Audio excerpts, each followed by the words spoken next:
नमस्कार दोस्तों, बिहार बोर्ड से जो भी स्टूडेंट 2024 में मैट्रिक का एग्ज़ाम दिए थे और जो लोग मैथ विषय में फेल हो गए हैं और इस बार सप्लीमेंट्री का एग्ज़ाम 10 तारीख को देकर अच्छे अंक प्राप्त करना चाहते हैं तो आज का ये वीडियो ज़रूर देख कर जाना। नहीं देखोगे तो पछतावा आपको ही होगा, क्योंकि मैं नहीं चाहता हूँ दोस्तों इस बार सप्लीमेंट्री का आप लोग एग्ज़ाम दो और अच्छा नंबर न आए। अगर आप वीडियो को अच्छे से देखते हो ना तो मैं आपको गारंटी देता हूँ कि 100% क्वेश्चन लड़ेगा और भगवान से दुआ करूँगा कि आप लोगों का ना इस बार सप्लीमेंट्री में अच्छा पेपर मैथ का जाए और अच्छा आपका नंबर भी मिल जाए। ठीक है, तो सब लोग अच्छे से वीडियो को लास्ट तक देखिए, मैं बहुत अच्छे से समझाऊंगा और इंपॉर्टेंट क्वेश्चन भी आपको बताऊंगा। ठीक है, तो देखिए आपका पहला नंबर क्वेश्चन है मेरे दोस्त कि √7 एक संख्या है। अगर ये ऐसा क्वेश्चन पूछेगा तो आप लोग टिक लगाना अपरिमेय संख्या। देखो रूट में कोई भी संख्या रहे, अगर उसका वर्गमूल नहीं निकलेगा तो अपरिमेय संख्या होगा। जैसे √7 है, √2 भी अपरिमेय होगा, √3 भी अपरिमेय होगा, √7 भी, √5 भी हो जाएगा, √11 भी हो जाएगा। मतलब कि जो रूट से बाहर नहीं निकलेगा, रूट में रहेगा, वो सबका सब आपका अपरिमेय संख्या होगा। तो एक क्वेश्चन यहाँ से पूछता है, आप लोगों को अच्छे से याद रखना है।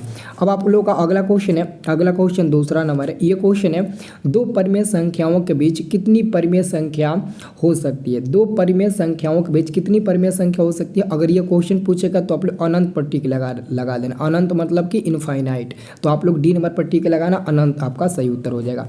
अब दोस्तों अगला क्वेश्चन आपका है, अगला क्वेश्चन आपका तीसरा नंबर है। ये क्वेश्चन है 13/24 का दशमलव प्रसार क्या होगा। तो देखो कैसे आपको मतलब कि बताना है इसका आंसर क्या होगा। सबसे पहले आप 17/24 है ना, 13/24 नहीं 17/24 है। तो सबसे पहले आप 24 का फैक्टर तोड़िएगा। तो 24 का फैक्टर तोड़ेंगे, 2 गुणे 2 गुणे 2 गुणे आपका 3 मिल जाएगा।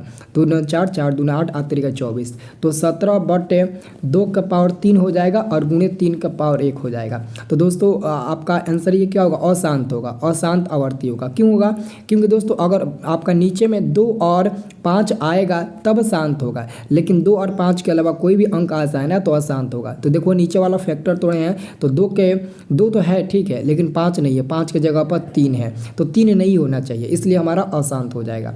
अब देखिए अगला क्वेश्चन, अगला क्वेश्चन है 4 नंबर क्वेश्चन 1.34 को परिमेय रूप में होता है। मतलब इसका परिमेय रूप क्या होगा। तो 1.34 है ना, तो एक काम करते हैं, एक दशमलव हटाते हैं, 3 4 लिख देते हैं और आपको बताना है दशमलव के बाद कौ अंक है, दशमलव के बाद 3 और 4 2 अंक है, तो 2 को नीचे 1 पर 0 दे दीजिए।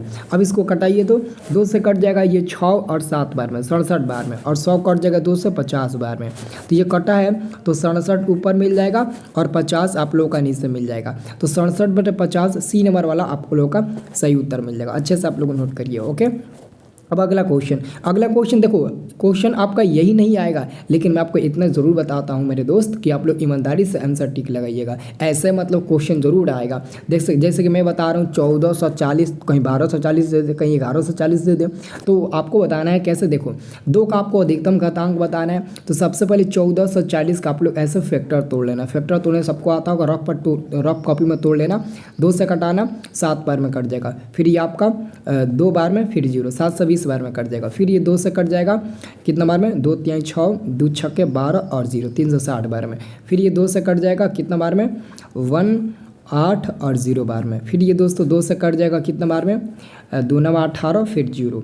फिर दोस्तों ये 90 भी कट जाएगा 2 से कितना बार में, 45 बार में। अब दोस्तों 45 2 से नहीं कटेगा, 3 से कटेगा, लेकिन 3 से कटाने की ज़रूरत नहीं है। क्यों, क्योंकि हमसे सिर्फ क्वेश्चन पूछा गया 2 के अधिकतम घात कितना होगा। तो कौ गो 2 है, 1 2 3 4 5 को 2 है ना, तो 5 टिक लगा दीजिए। 5 को है ना 2, तो 5 आपका आंसर हो जाएगा। ओके, यानी कि 2 का पावर 5 होगा, तो आपका पावर जो 5 है ना वही आपका आंसर हो जाएगा, बी नंबर वाला। ठीक है, अब देखिए अगला आपका क्वेश्चन है, अगला क्वेश्चन है क्या सभी वास्तविक संख्या एक परिमेय संख्या है। क्या सभी वास्तविक संख्या एक परिमेय संख्या है। तो आप कहिएगा नहीं। क्यों, देखिए सभी वास्तविक संख्या एक परिमेय संख्या नहीं होती है, क्योंकि वास्तविक संख्या बराबर परिमेय संख्या और अपरिमेय संख्या दोनों होता है। तो हम कैसे कह सकते हैं कि सभी वास्तविक संख्या आपका परिमेय संख्या है, क्योंकि √3 जो है ना ये भी आपका वास्तविक संख्या है। तो क्या √3 आपका परिमेय होगा, नहीं होगा। इसके कारण ना इसका आंसर होगा नहीं, ऑप्शन नंबर ए मिल जाएगा।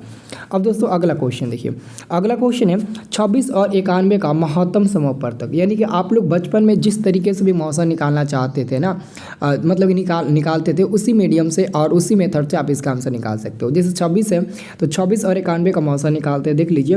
तो 26 दिया आपका क्या हो जाएगा, 78 हो जाएगा, 78 लिख देते हैं। फिर घटाएंगे तो 3 मिल जाएगा और ये 1 मिल जाएगा।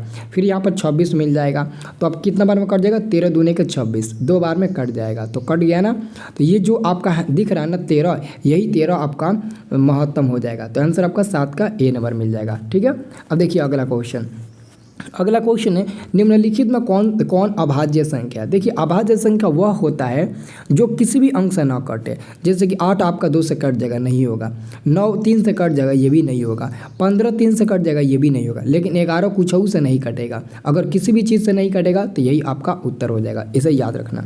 अगला क्वेश्चन है आपका, अगला क्वेश्चन ऐसा क्वेश्चन एकदम पक्का आएगा, मैं आपको चैलेंज देता हूँ। 100% क्वेश्चन नहीं आया आप चैनल को अनसब्सक्राइब कर देना। लेकिन मेरे दोस्त आप लोग चैनल को सब्सक्राइब जरूर कर लीजिए, ठीक है ना, सब लोग जरूर सब्सक्राइब कर लीजिएगा। ओके, तो क्वेश्चन नंबर 9 है, यदि m एक धनात्मक पूर्णांक है तो धनात्मक विषम पूर्णांक का रूप क्या होगा। तो सबसे पहले देखो ये विषम है ना, तो विषम का मतलब क्या होता है मेरे दोस्त। देखो मेरे दोस्त, विषम का मतलब होता है जैसे कि 1 हो गया, 3 हो गया, 5 हो गया, 7 हो गया, ये सब हमारा विषम होता है, विषम संख्या होता है। तो बताइए ये 2 क्या है, सम है, तो होगा नहीं होगा क्योंकि विषम पूछा है।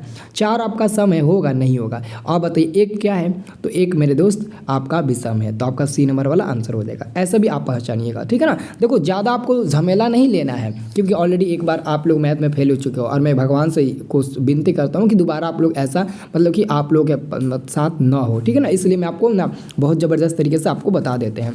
अब देखिए अगला क्वेश्चन आप लोगों से पूछा गया, यदि a प्लस बी बराबर 90 डिग्री तो tan a बराबर होगा। यदि a प्लस बी बराबर 90 डिग्री तो tan a बराबर होगा। तो देखिए इस क्वेश्चन को आप लोगों को कैसे समझना है। सबसे पहले देखिए आपको क्या करना है, tan a का मान निकालना। तो यहाँ से आपका अगर a का मान निकालिए, अगर a बाहर निकलेगा तो 90 और माइनस आपका b मिल जाएगा। 90 बराबर को उधर और b उधर जाएगा तो माइनस में हो जाएगा। अब देखिए tan a बराबर क्या होगा, tan a बराबर tan ए का मान क्या निकाले हो, ए का मान निकालो 90 माइनस बी। तो ए की जगह पर 90 माइनस बी रख दीजिए। और आपको पता है tan 90 माइनस ए क्या होता है, कॉट ए होता है। तो कॉट ए होगा, लेकिन ए थोड़ी ना, थीटा की जगह पर बी है तो आप कॉट बी रखिए। तो ऑप्शन में देखो बी नंबर में कॉट बी दिया है ना, यही आपका सही जवाब हो जाएगा। अब देखिए अगला क्वेश्चन आपका 11 नंबर। ये क्वेश्चन है परिमेय संख्या 43/2 का पावर 4 इंटू 5 का पावर 3 का दशमलव प्रसार दशमलव के कितने स्थानों के बाद रुक जाएगा। देखिए हम लोग आपको कैसे इस क्वेश्चन को सॉल्व करके बताते हैं। सबसे पहले 43/2 का पावर 4 है इंटू 5 का पावर 3 है, ठीक है। तो मैं क्या करता हूँ ना, इसमें से सबसे ज़्यादा पावर क्या है, 4 है ना। तो मैं कोशिश करता हूँ 43/2 का पावर 4 गुणे 5 के पावर 3 है ना, इसको मैं 5 के पावर 4 कर देता हूँ। अब आप कहेंगे सर जी 5 के पावर 3 आपने 4 कर दिया, ये कैसे है। तो देखो आप ऊपर में ना 5 के पावर 1 कर देना गुणा में, ताकि 5 के पावर 1 नीचे आए तो घट कर आपका फिर 5 के पावर 3 मिल जाए। अब इससे क्या फ़ायदा होगा, ऊपर में आपका मिल जाएगा 43 गुणे 5 मिल जाएगा, और नीचे मिल जाएगा दोनों पर पावर है ना, तो दोनों का पावर हटा दीजिए, आप 2 गुणे 5 कर दीजिए और दोनों का पावर 4 कर दीजिए। तो जो आपका ये 4 पावर दिख रहा है ना, यही 4 आपका आंसर हो जाएगा। सी नंबर में दिया है, यही आपका बिल्कुल सही जवाब हो जाएगा। अब देखिए अगला आपका क्वेश्चन है, अगला क्वेश्चन ध्यान से समझिएगा। ये क्वेश्चन कहता है ना, देखो ये सब पढ़ लो, देखो ये जितना भी दिया आप लोग को पढ़ लेना है, और लास्ट में देखना है क्या कह रहा है। लास्ट में कह रहा है अद्वितीय हल। देखिए अद्वितीय हल का मतलब होता है ना केवल एक हल होगा, और जब एक हल होता है ना, ये फार्मूला होता है चैप्टर 3 का 2 चर वाले रैखिक समीकरण का ये क्वेश्चन है। तो अद्वितीय हल का फार्मूला होता है a1/a2 बराबर नहीं होगा b1/b2 के। a1/a2 बराबर नहीं होगा b1/b2 के। अब ये देख लो कहाँ है, तो देखो ऑप्शन नंबर सी में दिया है, यही आपका सही जवाब हो जाएगा, यही आपका बिल्कुल सही जवाब हो जाएगा। अब देखिए मैं आपको ना और मैथ का मतलब ना आपको मैं सभी इंपॉर्टेंट वीडियो आपको दे देता हूँ। तो सब लोग चैनल को सब्सक्राइब करके रखिएगा, ताकि आप लोग को मैं सारा वीडियो दे दूँ, और उस वीडियो को आप लोग देखकर अच्छे से मतलब ना मैथ का पेपर आप लोग लिख देना, ठीक है ना, सब लोग अच्छे से लिखना। अब देखिए अगला क्वेश्चन है, यदि किसी गोले का पृष्ठीय क्षेत्रफल और उसकी त्रिज्या के अर्धगोले का कुल पृष्ठीय क्षेत्रफल का अनुपात। देखिए गोले का पृष्ठीय क्षेत्रफल होता है 4π/r², और अर्धगोले का कुल पृष्ठीय क्षेत्रफल होता है 3πr², और इसी का अनुपात देखना है। तो r² कैंसिल, पाई कैंसिल, ऊपर बचा 4 नीचे बचा 3, तो इसको हम लिख सकते हैं 4:3, और 4:3 डी नंबर में है, यही हमारा सही उत्तर हो जाएगा। अब देखिए अगला क्वेश्चन है दो सिक्का को उछाल में संभव परिणामों की संख्या। देखिए दो सिक्का है हमारे पास, मान लेते हैं ये हमारे पास दो सिक्का है। जब दोनों सिक्के को उछालोगे तो पहला सिक्का पर हेड आ सकता है, दोनों सिक्के पर आपका हेड आ सकता है ना। हो सकता है कि दोनों सिक्कों पर हेड नहीं बल्कि दोनों सिक्कों पर टेल अचानक से ना आ जाए। हो सकता है कि पहला सिक्का पर हेड दूसरा सिक्का पर टेल आ जाए। ये भी तो हो सकता है कि पहला पर टेल और दूसरा पर हेड आ जाए। अब दोस्तों कोई भी नहीं आएगा, बस इतना ही परिणाम रहेगा। तो ये कौन परिणाम है, 1 2 3 4 को है ना, तो 4 आंसर होगा। लेकिन 4 ऑप्शन में दिया है, देखो दिया है बी नंबर में 2 का पावर 2 दिया है। देखो 2 का पावर 2 का मतलब 4 ही होता है, लेकिन 4 नहीं लिखा है, 2 का पावर 2 लिखा है। यही है कि आपको कंफ्यूज कर देता है, ठीक है ना। ऐसे ही आपसे ना कंफ्यूज करके क्वेश्चन पूछा जाता है। अब देखिए अगला आपका क्वेश्चन देखिए ध्यान से देखिए। ये क्वेश्चन कह रहा है ना कि के किस मान के लिए समीकरण इतना तक मूल वास्तविक और भिन्न होंगे। वास्तविक और भिन्न का मतलब होता है ना डी ग्रेटर देन 0। तो डी ग्रेटर देन 0, तो डी का मतलब होता है बी स्क्वायर माइनस में 4ac और ग्रेटर देन 0।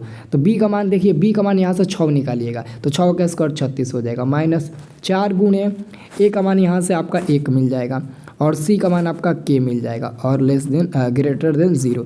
तो ये 36 हो जाएगा, माइनस में 4 के हो जाएगा, 4 के ग्रेटर देन 0। तो देखिए ये 36 हो जाएगा, माइनस उधर जाएगा तो आपका 4 के हो जाएगा, बस प्लस में हो जाएगा। अब देखिए 4 के हो गया ना, अब 4 से ये कट जाएगा कितना बार में, 9 बार में, 9 चौका 36, तो 9 ग्रेटर देन आपका 4। तो ये कहाँ दिया है, तो ये आपको दिया गया ऑप्शन नंबर सी नंबर में, यही आपका सी नंबर वाला सही जवाब हो जाएगा। अगला आपका क्वेश्चन है कॉट 90 माइनस ए। देखिए कॉट 90 माइनस ए 10a होता है। कॉट 90 माइनस ए क्या होता है, 10a होता है, तो सी नंबर वाला सही जवाब हो जाएगा। अब दोस्तों अगला क्वेश्चन देखिए, क्वेश्चन है निम्नलिखित में कौन बहुपद नहीं है। मैं आपको एक ट्रिक बताता हूँ, 3 फार्मूला याद रखना, आप लोगों को एग्जाम में 3 नंबर मिलेगा, 3 नंबर, पहला आपका, ये दूसरा और ये आपका तीसरा। अगर दोस्तों चर मान अगर आपका बाटा में रहता है, जैसे x अगर बाटा में रहेगा बहुपद नहीं होगा। अगर x का पावर कुछ भी माइनस में रहता है, कुछ भी, तो भी आपका वो बहुपद नहीं होगा। अगर चर मान रूट में रहता है तभी वो बहुपद नहीं होगा, ठीक है। तो इसमें क्वेश्चन पूछा कौन बहुपद नहीं है, तो कौन रूट में है जी, ये तो रूट में नहीं है, ये भी नहीं है, ये भी नहीं है। लेकिन आप ऑप्शन में सी को देखिएगा, चर मान बाटा में आ चुका है। अगर चर मान देखिए एक्स बाटा में है ना, 1 बटे नीचे है ना, तो अगर चर मान बाटा में आ गया ये बहुपद नहीं होगा। तो यही हमारा सी नंबर आंसर मिल जाएगा। अगला क्वेश्चन है आपका, अगला क्वेश्चन है यदि ओ 0,0 मूल बिंदु और पी के निर्देशांक इतना हो तो ओ पी की दूरी, आपको ओ और पी की दूरी निकालना है। तो ये तो बहुत ईजी है जी, ऑलरेडी मूल बिंदु का निर्देशांक 0 और इसके लिए फार्मूला होता है अंडर रूट में मूल बिंदु से किसी भी बिंदु की दूरी निकालने के लिए फार्मूला होता है x square plus y square, बस। तो x का मान -3 का स्क्वायर 9 प्लस y का स्क्वायर y का मान -4 का स्क्वायर 16। जब जोड़िएगा तो ये मिलेगा आपका 25 और 25 का वर्गमूल 5, मतलब कि फाइनली आंसर आपका 5 का ही सी नंबर मिल जाएगा। अगला आपका क्वेश्चन है कि आपको बताना है 5 के मूल निम्नलिखित में करना है, यानी कि x का मान निकालना। देखिए x और x में गुणा करिएगा x स्क्वायर, 2 -2 में गुणा करिएगा -4 बराबर में 5 मिल गया। तो x स्क्वायर ये आपका -4 उधर जाएगा तो प्लस में ये जुड़ जाएगा 4, तो ये आपका मिल जाएगा कितना, 9 मिल जाएगा। यानी कि x जब x बस स्क्वायर हटाइएगा तो प्लस माइनस में आपका ये 9 मिल जाएगा। तो ये बाहर निकलेगा तो प्लस में एगो 3 मिलेगा, एगो माइनस में आपका 3 मिलेगा। तो प्लस में 3 माइनस में 3 बी नंबर में दिया ना, यही हमारा उत्तर हो जाएगा। अब देखिए अगला आपका क्वेश्चन है 5x - 2y बराबर 8 का एक हल है। मतलब कि इसमें आपको हल बताना है। ये देखो हल कैसे बताना है, आप देखो इसका हल देखो कैसे बता सकते हो। देखो आप कोशिश करो कि x और y की जगह पर कौन इसमें से मान रखे चारों में से जो कि 8 के बराबर आ जाए, ठीक है। जैसे कि अगर हम मान रखते हैं x का मान 2 तो 5 दूने 10 हो जाएगा, और y का मान 5 रखेंगे, 5 दूने 10, 10 में 10 के 0 जो कि 8 के बराबर नहीं है, तो आंसर ए नंबर नहीं होगा। बी नंबर देखिए, अगर मैं रखता हूँ x का मान 1 तो 5 कम 5 हो जाएगा, y का मान 4 रखता हूँ तो 8 हो जाएगा, 5 में से 8 घटेगा -3 जो कि 8 के बराबर नहीं है, ये भी नहीं होगा। अगर मैं ऑप्शन नंबर ए को देखता हूँ, x का मान 2 रखता हूँ तो 10 हो जाएगा, y का मान 1 रखता हूँ यहाँ पर तो 2 हो जाएगा, तो 10 में से 2 गया 8, यानी कि 8 मिल गया तो 8 के बराबर आ गया, यानी कि सी नंबर वाला आपका सही जवाब हो जाएगा, ठीक है। तो दोस्तों मैं आपको ना कुछ इंपॉर्टेंट क्वेश्चंस और भी वीडियो में बताने वाला हूँ, ठीक है ना। तो मैं आपको बहुत जल्दी आपको वो वीडियो दे रहा हूँ, ठीक है ना। तो सब लोग पहले वीडियो को लाइक कर दीजिए और दोस्तों चैनल को सब्सक्राइब करके आप लोग पास में रखिए, क्योंकि इसी चैनल पर आप लोगों को मैं वीडियो को अपलोड करने वाला हूँ, ठीक है ना। तो सब लोग फटाफट वीडियो को लाइक कर चैनल को सब्सक्राइब कर लीजिए।